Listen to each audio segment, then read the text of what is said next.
Breaking news. আমি সেই মুসাফির। বাংলাদেশে যে 54 জন বিটিআরকে হত্যা করেছে তার মধ্যে তাদের একজন সন্তান ভাই তোকে সেলুট জানাই।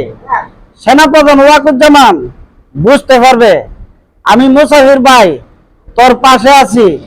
এই 54 জন বিটিআর হত্যার বিচার চাই। সেনাপ্রধান ওয়াকুজ্জামান যে দিকটা যাবে সেই দিকটা এই মাদার চুদরে ধরতে হবে।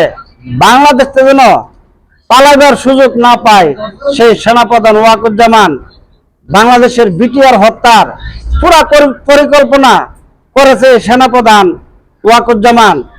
ভাই তোকে সেলুট জানাই। দুঃসাহস করে যে ভাই দাঁড়িয়েছস সেনাপ্রধানের বিপক্ষে।